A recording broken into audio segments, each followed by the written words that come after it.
In this video, I'm going to talk about arithmetic progression. देखिए ये जो chapter है ना, क्लास 10th का चैप्टर, इस अर्थमेटिक प्रोग्रेशन को हम शॉर्ट फॉर्म में एपी भी बोलते हैं और 10th क्लास का चैप्टर में ये 5th चैप्टर है। तो इस वीडियो में बेसिकली मैं बताऊंगा कि आपको सबसे पहले मैं बात करूंगा भाई what is the meaning of arithmetic progression, ये होती क्या है, और उसके बाद जो एक्सरसाइज है ना 5.1 उसका मैं सॉल्यूशन कोशिश कर रहा है प्रोवाइड करने के लिए। ये ऐसा चैप्टर है जो आपको बहुत ज़्यादा डेली लाइफ में देखने को मिलता है। आपको मैं एग्जांपल दूंगा आपको कहाँ देखने को मिलता है। तो सबसे पहले मैं इस प्रोग्रेशन वर्ड की बात करता हूँ, ये होता क्या है और कितनी प्रोग्रेशन होती है। देखिए हमारे मैथमेटिक्स में ना आई थिंक प्रोग्रेशन तो आप सब जानते हो, जो वर्ड प्रोग्रेशन है ना वो प्रोग्रेस करने से बना है। तो पूरे मैथ्स में जो जनरली हम पढ़ाते हैं वो 3 होते हैं। एक होता है अर्थमेटिक प्रोग्रेशन जो हमारे क्लास 10th है ना उसमें में आता है चैप्टर। फिर एक होता है ज्योमेट्रिक प्रोग्रेशन जिसको जीपी बोल देते हैं, ये 11th क्लास में पढ़ते हैं। और हार्मोनिक प्रोग्रेशन है ना, ये हमने क्लास मतलब सिलेबस से अभी हटा ही दिया है। पहले 11th में था, आजकल तो 11th में भी नहीं मिलता। सबसे रेयरली जो है ना वो इसके बारे में पढ़ाया जाता है। अच्छा, मैं तीनों क्यों पढ़ा रहा हूँ, मैं आपको होलिस्टिक वे में पढ़ा रहा हूँ कि भाई आपको ये नहीं कि एपी पता है तो जीपी पता ही नहीं है। एग्जाम्पल दे देता हूँ। अर्थमेटिक प्रोग्रेशन क्या होता है? अर्थमेटिक प्रोग्रेशन होता है भाई नंबर्स है ना, फॉर एग्जांपल अगर एक पहला नंबर 3 है, इसमें 2 ऐड किया तो 5 हुआ, इसमें 2 ऐड किया तो 7 हुआ, 7 में 2 ऐड किया 9 हुआ, 9 यानी कि ये चलता रहता है। जहां पे एडिशन फिक्स नंबर ऐड होता है ना वो अर्थ एपी कहलाता है। इसमें फिक्स नंबर ऐड हो रहा है, देखो आप। तो अर्थमेटिक प्रोग्रेशन वो प्रोग्रेशन होता है जिसके अंदर एक फिक्स नंबर ऐड होता रहता है। इसके बारे में डिटेल में मैंने नेक्स्ट स्लाइड में लिया है क्योंकि ये तो हमारा चैप्टर ही है, लेकिन आपको मजेदार ज्योमेट्रिक प्रोग्रेशन पढ़ा रहा हूं। देखिए ज्योमेट्रिक प्रोग्रेशन जब भी बात करते हैं ना तो 11th क्लास में हम ये कहते हैं कि भाई एपी आपने पढ़ा है, इसमें ऐड हुआ था ना, यहाँ पे मल्टीप्लाई होगा। फॉर एग्जाम्पल 3 के बाद अगर मैं 3 को 2 से मल्टीप्लाई कर देता हूं ना तो 3 2 जा 6 होगा। 6 को फिर 2 से मल्टीप्लाई किया तो ये 12 होगा। एग्री? फिर 12 को देखो 2 से मल्टीप्लाई करते हैं तो ये 24 होता है। 24 को 2 से मल्टीप्लाई होता है तो 48 होता है। तो आपने कुछ नोट किया कि यहां पे ऐड हो रहा था और यहां पे मल्टीप्लाई हो रहा है। तो एक तो ये बेसिक डिफरेंस है। ज्योमेट्रिक जीपी जो है वो आपको 11th में डिटेल में आएगी, लेकिन आपको मीनिंग पता होना चाहिए। फिर क्वेश्चन अराइज होता है सर हार्मोनिक का जो प्रोग्रेशन एचपी वो क्या होता है?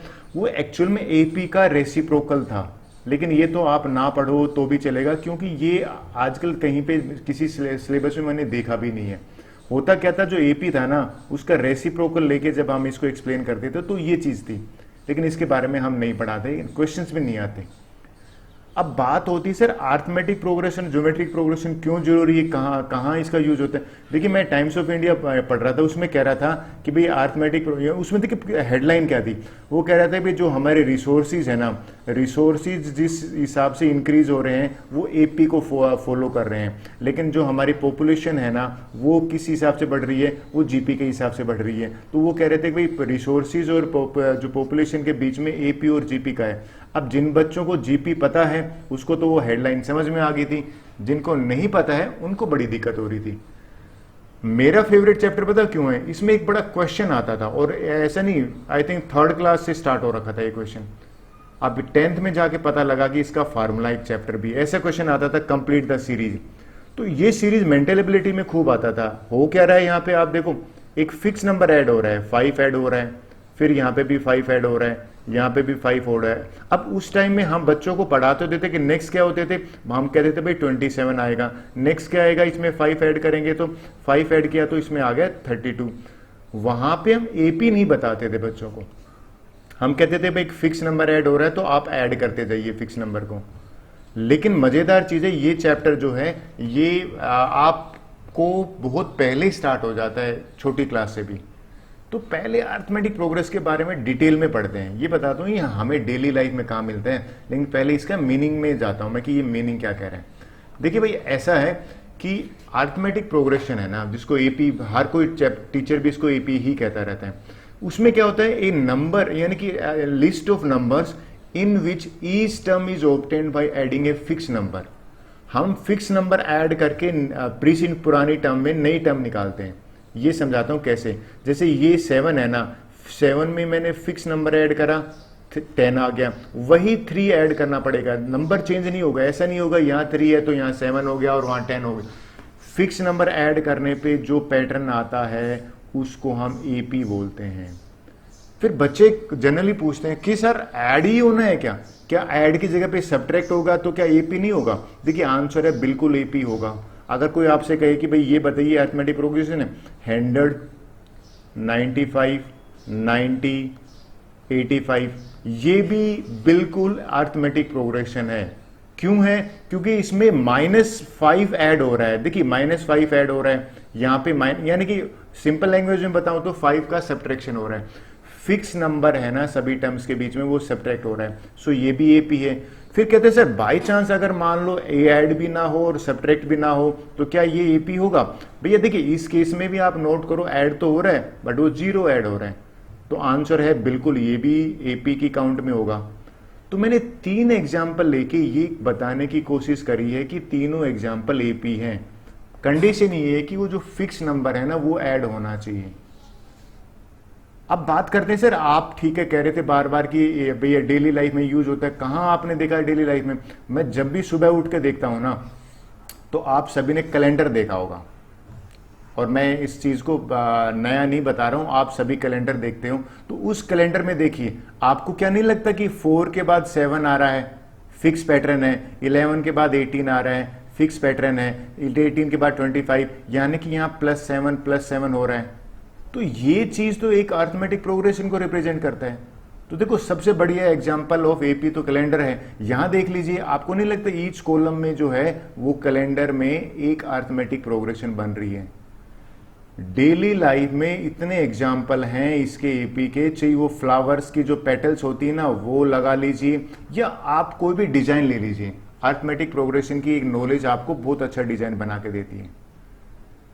अब थोड़ा डिटेल में पढ़ते हैं एपी के बारे में। एक वर्ड आता है सीक्वेंस सीरीज, उसमें भी बच्चे कंफ्यूज होते हैं, लेकिन चलिए मैं आपको सबसे पहले एक काम करता हूं कि ये बताता हूं कि हम लिखते कैसे हैं। किसी भी अरिथमेटिक प्रोग्रेशन में ना फर्स्ट टर्म को जनरली हम ए से नहीं लिखते हैं। एग्री? आप बोलोगे सर एक एग्जाम्पल लेके, और जो कॉमन डिफरेंस होता है ना उसको डी से लिखते हैं।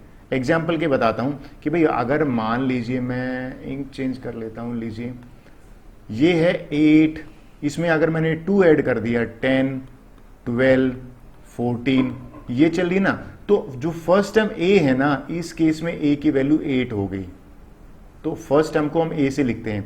और जो कॉमन डिफरेंस होता है ना, ये जो कॉमन डिफरेंस है ये 2 हो गया। कॉमन डिफरेंस बेसिकली क्या होता है, सेकेंड टर्म में से फर्स्ट टर्म माइनस करने पे जो गैप आता है ना, यहाँ पे 2 आ रहा है। कि कैसे 2 आ रहा है भाई, 10 में से मैंने 8 माइनस किया, वो 2 आ रहा है, यहाँ पे भी 2 आएगा। देखिए तो कॉमन डिफरेंस जो है वो हम डी से लिखते हैं, और डी बेसिकली जो होता है वो सेकेंड टर्म माइनस में फर्स्ट टर्म निकालने से आ जाता है। या कोई भी 2 कंसेक्यूटिव टर्म्स को आप सब्ट्रैक्ट कर लीजिए। तो पहली चीज मैंने क्या बताई, मैंने ये बताया कि भाई फर्स्ट टर्म को ए से लिखते हैं। अच्छा पैटर्न बताता हूं जनरली क्या होता है, आपको समझ में आ गया भाई, फर्स्ट ए आ गया। सेकंड, अगर आप कह रहे हो सर कॉमन डिफरेंस होता है ना, वो फिक्स नंबर को कॉमन डिफरेंस के तो ऐड करते हैं, second term a plus d I. Agree? फिर इसमें अगर आप जोड़ोगे ना, किसमें, इसमें डी जोड़िए तो a प्लस 2d आ जाएगा, d में d ऐड होगा ना, फिर a प्लस 3d आ जाएगा। यानी कि ये पैटर्न आपने अगर ध्यान दिया हो तो ये पैटर्न चल रहा है। इसमें इसको मैं एक काम करता हूं, T1 लिखूं या A1 लिखूं, एक ही बात है। कुछ टीचर हैं वो A1 से लिख देते हैं, कुछ टीचर T1 से। ये A1 मैंने ले लिया। ये अगर देखें ये A2 हो गया, सेकेंड टर्म है। ये जो टर्म है ये A3 हो गया, ये जो टर्म है ये A4 हो गया, ये वाली टर्म है ये A5 हो गया। इस तरह से चल रहे हैं। फिर एक पैटर्न भी बताऊंगा, जनरल टर्म की बात करेंगे, लेकिन जनरल टर्म जो है वो हमारे अगले एक्सरसाइज में आ रहे हैं, वहां पे मैं बात करूंगा। जब भी मैं ये पढ़ाता हूं ना तो अक्सर बच्चों से पूछता हूं भाई what is the difference between sequence series, तो वो कंफ्यूज हो जाते हैं। तो लीजिए आज मैं बता देता हूं, सीक्वेंस और सीरीज में डिफरेंस है। सीक्वेंस क्या होती है? सीक्वेंस होती है list of number written in a definite order. मैं तो सिंपल लैंग्वेज में बताऊं क्या कहता हूं कि भाई उनके जिनके बीच में कोमा होता है ना वो सीक्वेंस कहलाती है, और जिनके बीच में प्लस का साइन हो या जिनके बीच में माइनस का साइन हो, प्लस या माइनस कुछ हो, तो उस केस में उसको हम क्या कह देते हैं, सीरीज कह देते हैं। जब भी सीरीज की बात करते हैं तो या तो प्लस कर रहे होंगे या माइनस कर रहे होंगे। अब बात करते हैं कि सर इसमें पैटर्न फिक्स होना चाहिए। देखिए यहाँ पे अगर आप देखो 3 का गैप है, तो इस केस में भी 3 का गैप है, तो सीक्वेंस एक ये लिखा भी है मैंने, देखिए list of number in a definite order. अगर एक पर्टिकुलर पैटर्न को फॉलो कर रहे हैं, उसको सीक्वेंस कभी भी आ जाए तो आप ये कह सकते हो सर डेफिनेट ऑर्डर है और कोमा होता है, और सीरीज आ जाए तो प्लस या माइनस का साइन होता है। सीरीज बेसिकली हम सम निकालने के लिए यूज करते हैं, ये भी हमारी एक एक्सरसाइज में हम डिटेल में पढ़ेंगे। अभी तो आपको ये चेक करना है अगली एक्सरसाइज में कि एपी बन रही है या नहीं बन रही है। तो एक्सरसाइज के क्वेश्चंस कर लेते हैं। ओके, अब एक्सरसाइज के क्वेश्चंस आंसर कर लेते हैं। ठीक है, देखिए शुरू करने से पहले एक चीज कहूंगा कि पहले आप खुद ट्राई कीजिए, वीडियो को पॉज कर लीजिए, और अगर नहीं आता है फिर एक काम करिए, वीडियो को प्ले करके देख लीजिए कि भाई मैंने कैसे समझाया। ये एक अच्छा तरीका मैथ्स पढ़ाने का, मैथ्स सीखने का। तो लीजिए, सबसे पहले मैं फर्स्ट क्वेश्चन ले लेता हूँ। इस क्वेश्चन में बच्चे पता क्या कहते थे कि सर ये वर्ड प्रॉब्लम हमें बड़ी दिक्कत करती है। मैं कहता हूँ भाई इसका एक ही इलाज है, मिनिमम 2 टाइम पढ़ लीजिए। देखिए क्या कह रहा है, कह रहा है in which of the following situation does the list of number, कहता है ये बताइए एपी किस किस में बन रही है, और फिर रीजनिंग भी पूछ रहा है कि क्यों बन रही है। सबसे पहले फर्स्ट क्वेश्चन के फर्स्ट पार्ट को ले लेते हैं। कहता है भाई taxi fare for each kilometre. देखिए अगर आपको 1 किलोमीटर जाना है ना तो सिर्फ 15 रुपीज देने हैं, करेक्ट। लेकिन ये कहता है फॉर द फर्स्ट किलोमीटर ही था, ये आगे 8 रुपीज एडिशनल देना पड़ेगा, यानी कि 1 किलोमीटर के लिए 15 है। अगर आपको 2 किलोमीटर जाना है, अगर 3 किलोमीटर जाना है तो क्या होगा, कहता है 8 रुपीज एडिशनल लगेंगे। तो इसमें हम प्लस का 8 करेंगे, प्लस का 8 किया तो कितना आ गया, 23 आ गया। फिर इसमें फिर प्लस का 8 करेंगे, फिर नेक्स्ट आ जाएगा 3rd किलोमीटर के लिए 31 आ गया। फिर अगर आपको 4 किलोमीटर जाना है तो कितना पे करना पड़ेगा, इसमें प्लस ए पर किलोमीटर है ना, वो 8 रुपीज पे करने के लिए कह रहा है, तो ये आ जाएगा 39। तो आपको लगा होगा यहाँ पे, क्योंकि एपी डिसाइड करने के लिए आपको पहले तो सीक्वेंस चाहिए। तो देखिए इनमें जो फिक्स गैप है और जिसमें फिक्स गैप होता है ना, तो यस और आंसर आ जाएगा ये, it is yes, it is AP. अच्छा, रीजनिंग में क्या दोगे, because common difference is same. यहाँ पे रीजनिंग में ये आ जाएगा because common difference is same. जो डी है ना हमारा, वो इन सारी टर्म्स के बीच में वो सेम होता है, तो एपी होती है, इज सेम। ये मेरा मानना इजी है। वर्ड प्रॉब्लम बेसिक है लेकिन ये इजी क्वेश्चन कहूंगा। अगला क्वेश्चन ले लेते हैं। ये क्वेश्चन तो ज्यादातर क्लास में बच्चे पूछ रहे सर ये समझा दीजिए, जबकि मैं कह रहा था भाई खुद ट्राई कर लो, लेकिन चलो मैं बता देता हूं। कहता है कि भाई एयर प्रेजेंट इन सिलेंडर, ये इसकी लैंग्वेज उसको कंफ्यूज कर रही थी। Remove 1/4 of the air remaining in the cylinder eight A time. भाई मान लेते हैं ना, इनिशियल जो है ना, बड़ा अच्छा तरीका मैं बताता हूँ। इनिशियल में मान लेते हैं कि भाई V लीटर थी, एग्री, तो पहली टर्म तो होगी V। फिर कहता है कि भाई 1/4 ऑफ V हर बार में ना कम कर देते हैं, तो नेक्स्ट टर्म कैसे निकालेंगे, V में से 1/4 V माइनस करते हैं। जब मैंने 1/4 V माइनस किया ना, एलसीएम आ गया 4, तो ये हो जाएगा 4V माइनस V, यानी कि 3V/4 आया। अगली टर्म मेरी होगी 3V/4, क्योंकि 1/4 माइनस करने के लिए कह रहे हैं। फिर कह रहा है अगले वाले में फिर इसका 1/4। देखिए आप ध्यान देना, इसका 1/4 निकालना पड़ेगा आपको। मैं रिपीट करूं, मैंने क्या कहा था, जो सेकंड टर्म है ना, इसका 1/4 निकालते हैं। चलिए मैं करके बताता हूं।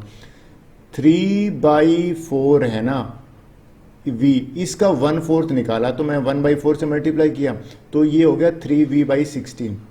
अब ये मैं माइनस करूंगा इसमें से, जब मैंने माइनस किया तो 3V/4, ये सेकेंड टर्म है ना, इसमें से मैंने ये माइनस किया 3V/16।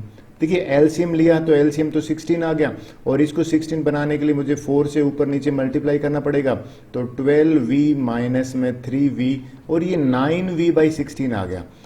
अच्छा, आप अगर एग्री कर रहे हो तो 3/4 इसकी पावर 2V लिख सकता हूं 9 को। तो अगली टर्म मेरी क्या मिली, 3/4 की पावर 2 और V ये बची। अब इसमें से इसका 1/4 माइनस करोगे ना, तो ये बन जाएगा 3/4 पावर 3V।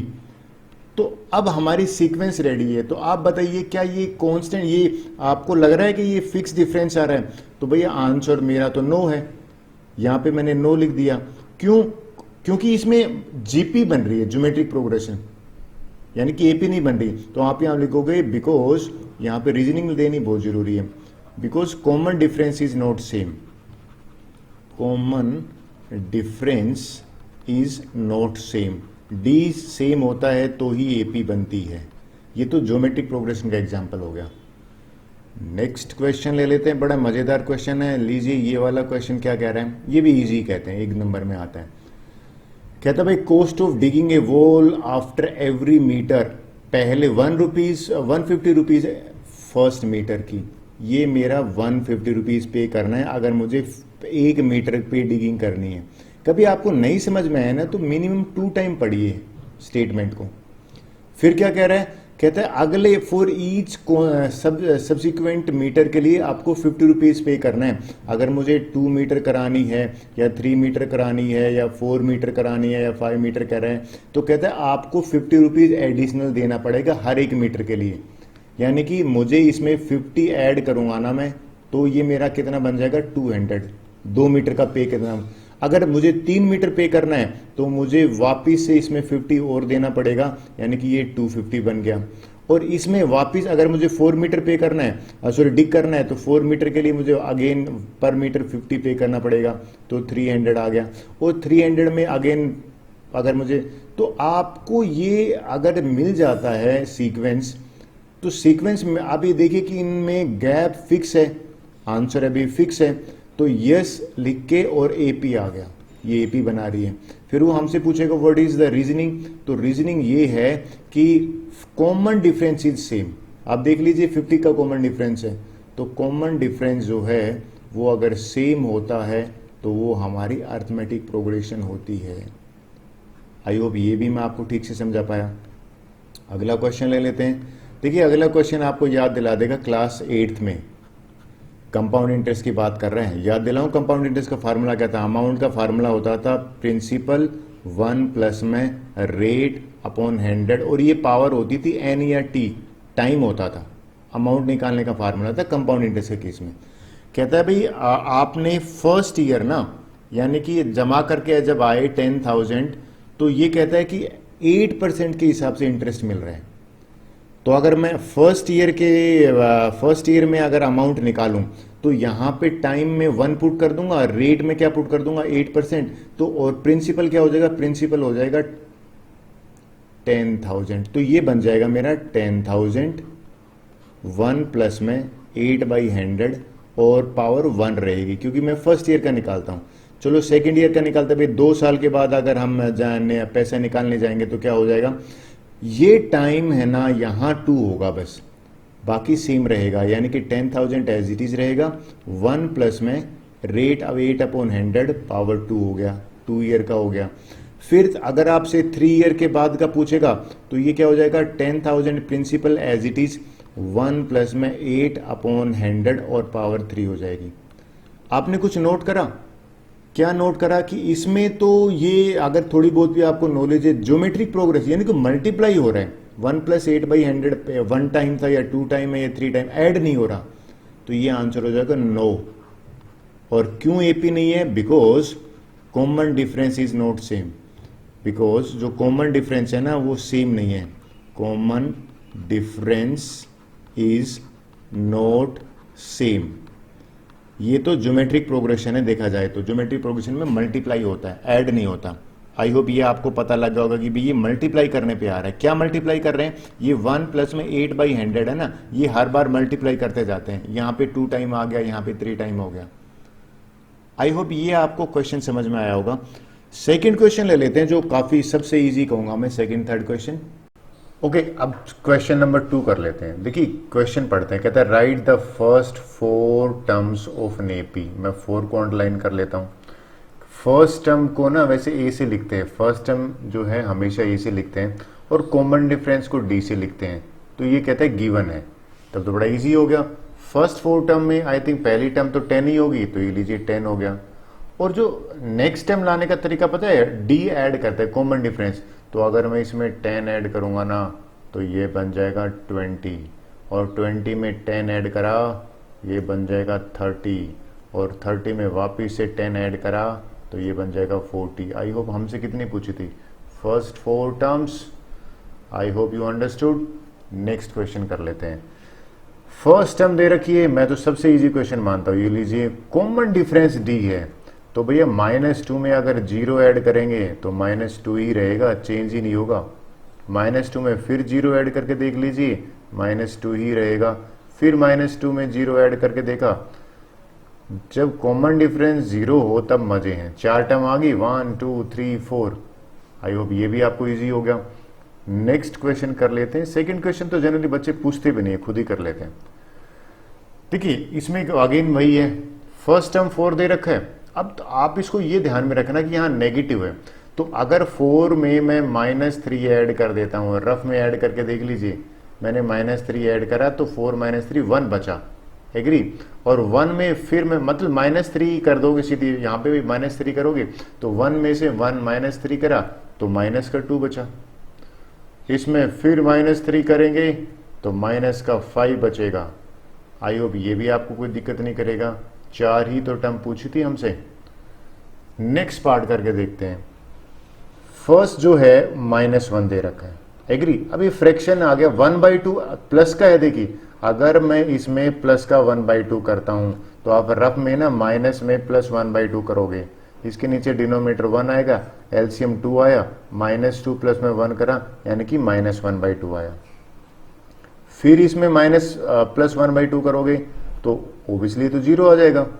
फिर इसमें प्लस 1/2 करोगे तो ये आ गया अगेन 1/2। तो आपने नोट किया 4 टर्म तो होगी ना, हमें 4 ही तो लिखनी थी, मैंने एज इट इज छोड़ दिया।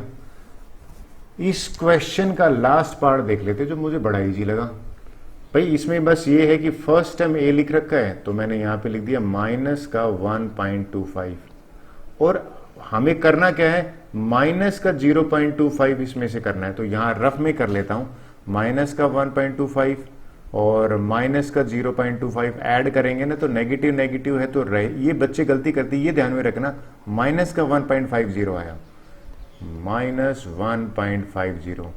फिर इसमें हम जो कॉमन डिफरेंस है ना -0.5 ऐड करेंगे, जबकि कर तो माइनस रहे हैं क्योंकि नेगेटिव साइन है, तो ये बन जाएगा -1.75।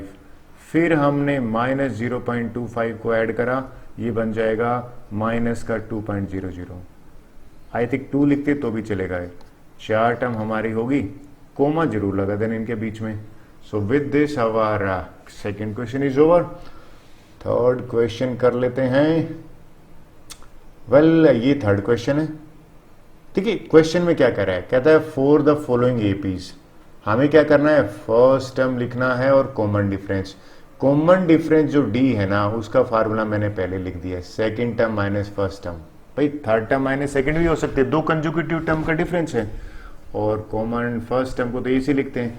इसमें ये जो हो गया ना, ये फर्स्ट टर्म हो गया ए, राइट।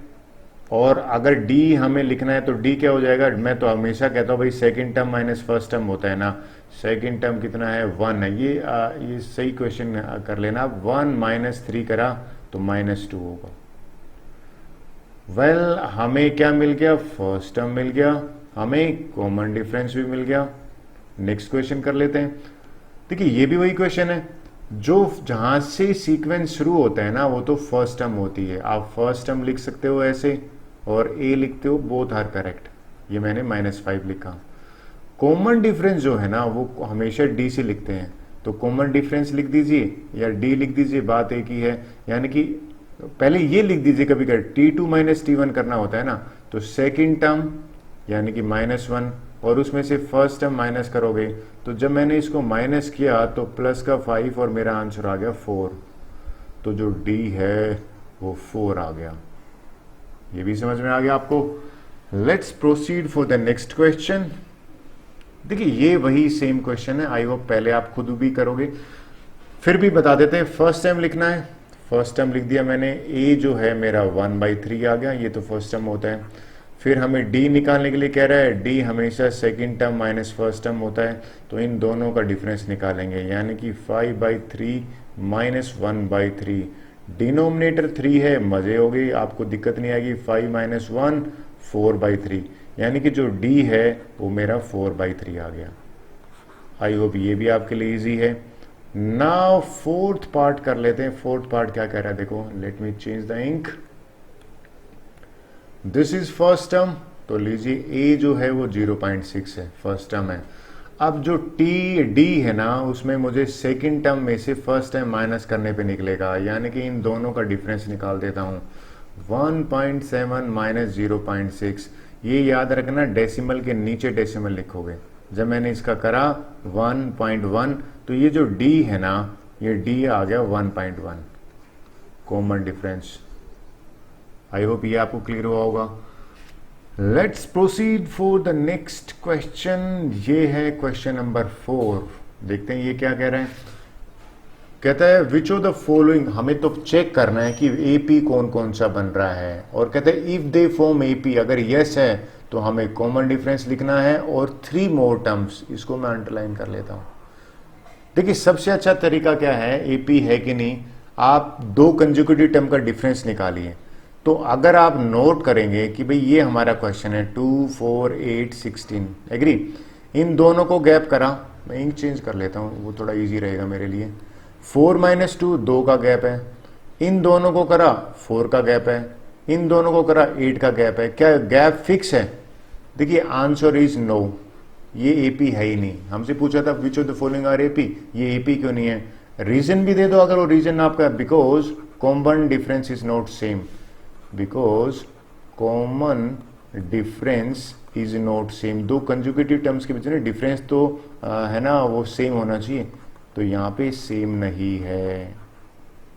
मेरा मानना है आपको यहाँ पे कोई दिक्कत नहीं आएगी। इस केस में देख लेते हैं। मैं अक्सर ऐसे क्वेश्चन में बच्चों को कहता हूं कि भाई तुम्हें दिक्कत हो ना, तो डिनोमिनेटर, किसका डिनोमिनेटर, इसका 1 है, इसका डिनोमिनेटर भी 1 है, सबका 2 बना लेते हैं ना। तो इसका 2 कैसे बनाएंगे, ऊपर ये 2 है ना, इसको ऊपर नीचे 2 से मल्टीप्लाई कर देते हैं।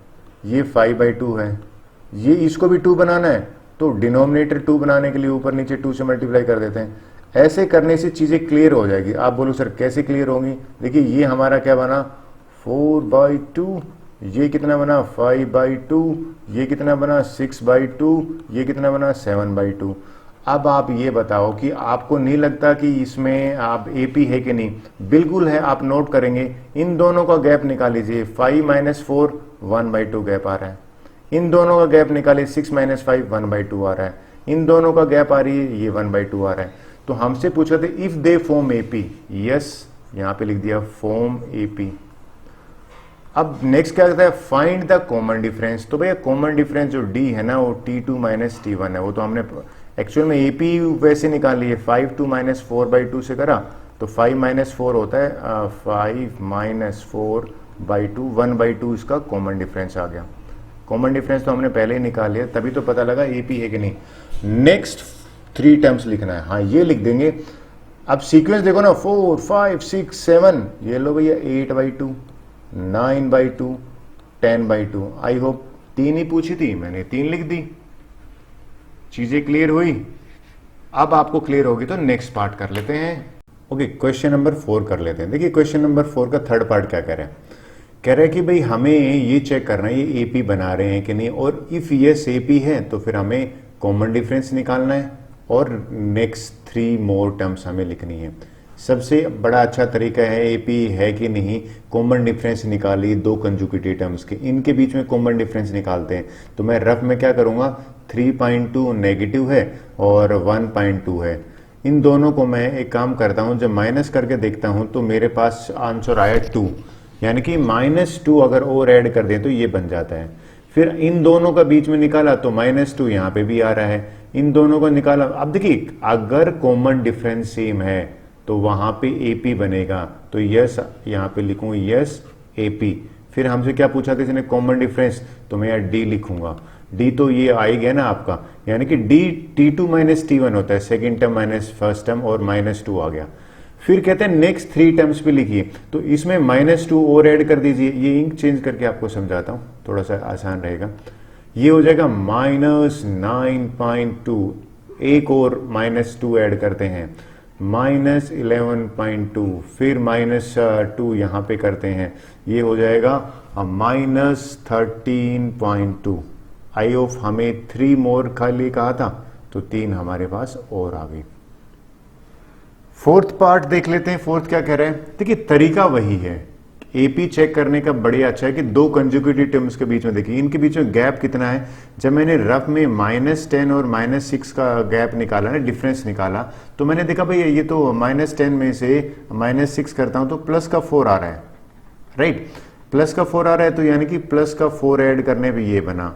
इन दोनों का निकाला तो आप देखो इसको +4 करने पे ये आ रहा है, इसको करा तो ये भी +4 करने पे आ रहा है। तो अगर ये कॉमन डिफरेंस तीनों में सेम है तो यस आंसर होगा, यस एपी। क्लियर। अब एपी हमें क्लियर हो गया। अब नेक्स्ट स्टेप क्या, अगला टर्म निकालना है। 2 में 4 ऐड कर दीजिए, 6 बन जाएगा। 6 में फिर और 4 ऐड कर दीजिए, 10 बन जाएगा। 10 में फिर 4 ऐड कर दीजिए और 14 बन जाएगा। आई होप ये आपको समझ में आया होगा। नेक्स्ट क्वेश्चन ले लेता हूं, दैट इज क्वेश्चन नंबर 5। सबसे पहले मैं कोशिश करता हूं इन दोनों के बीच में गैप निकाला है। रफ में मैंने क्या किया, 3 + √2 में से अगर मैंने 3 माइनस किया ना तो √2 आया, यानी कि इन दोनों के बीच में गैप है √2 का। फिर ये काम करते हैं कि ये जो टर्म है ना पूरी ये वाली और इसके बीच में गैप निकाला, जब इन दो यानी कि 3 + 2√2 में से 3 + √2 करा मैंने माइनस में, तो देखिए माइनस करता हूं तो ये भी अगेन √2 आया। सिमिलरली इन दोनों का गैप निकाला तो भी √2 आया।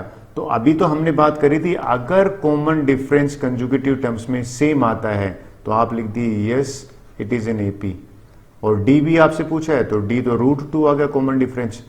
फिर हमसे पूछा गया कि भाई नेक्स्ट टर्म निकालिए। नेक्स्ट टर्म में यानी कि मुझे √2 ऐड करना है, इसमें क्या करूंगा मैं, √2 ऐड करूंगा तो ये बन जाएगा 3 प्लस में, और ये 3 टाइम्स है ना तो यहां पे बन जाएगा 4 टाइम्स।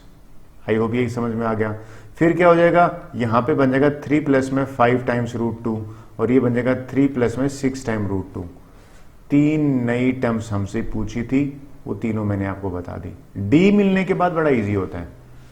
नेक्स्ट क्वेश्चन मेजोरिटी बच्चों ने रॉन्ग कर दिया था, ये मुझे ठीक से समझाना पड़ेगा। देखिए पहले इन दोनों के बीच में गैप निकाला। आप रफ में ना हमेशा जो आपका नोटबुक है उसमें करके देखिए, जब मैंने इनका गैप निकाला देखिए 0.2, यहां कुछ नहीं तो 0 होगा, तो ये अगर आप नोट करो 0.02 आया, यहां पे 0.02 है। लेकिन इन दोनों का गैप निकाल के देखा जब मैंने, यानी कि 0.222 में से 0.22 मैंने माइनस किया तो 200, ये 0.002 आ रहा है।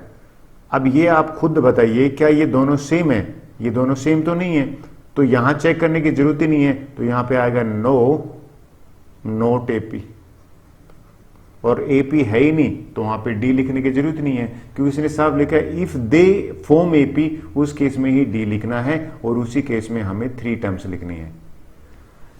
क्यों एपी है तो आप लिख दो common difference is not same, इन दोनों के बीच में, यानी कि common difference is not same.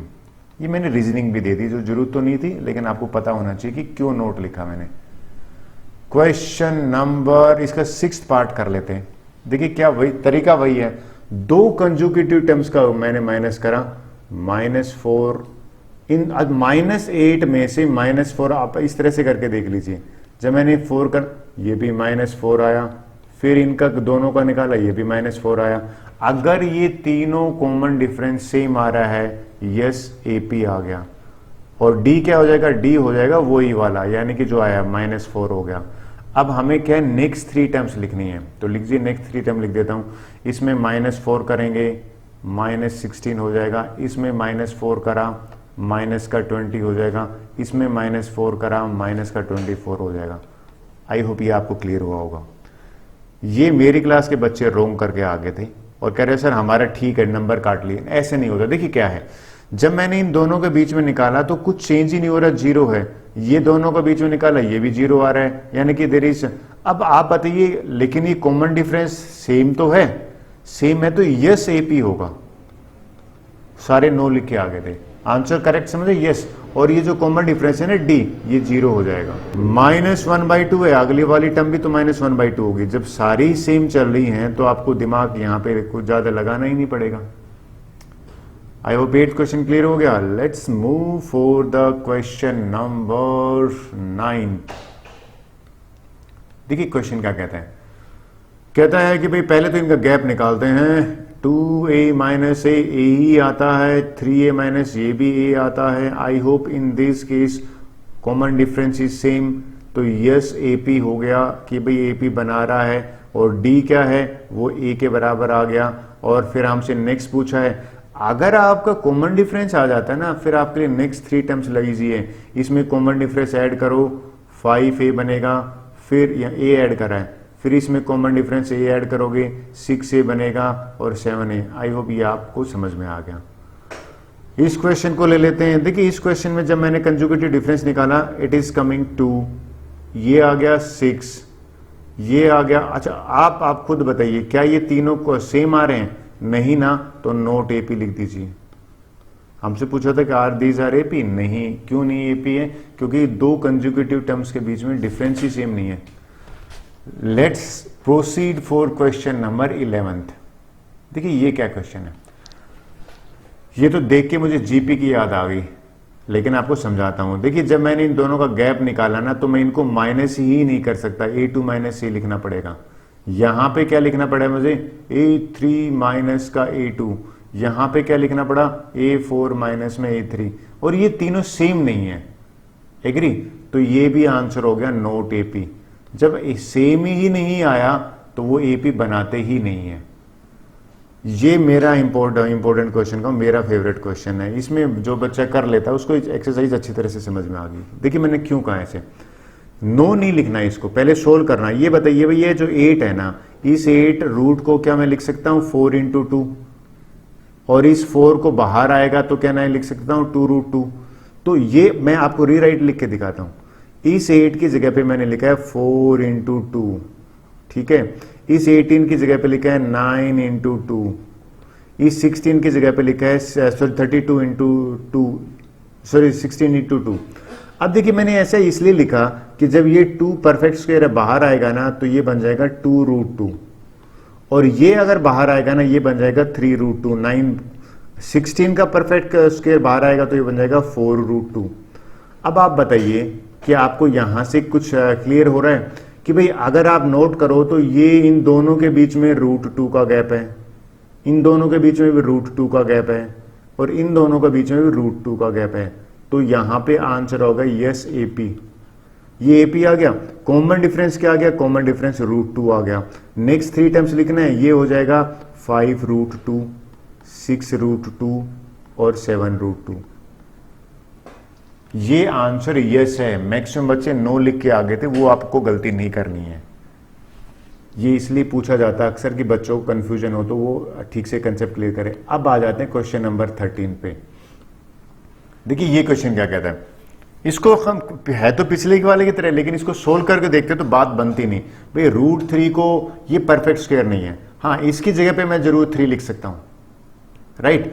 और इसकी जगह पे अगर मैं लिख ही देता हूं, आई थिंक रूट 3 है, रूट 6 है, ये 3 है, और ये अगर मैं 4 इंटू 3 लिख दूं इसको, तो 4 इंटू 3 लिखूंगा तो ये 4 बाहर आ जाएगा तो 2 रूट 3 बनेगा।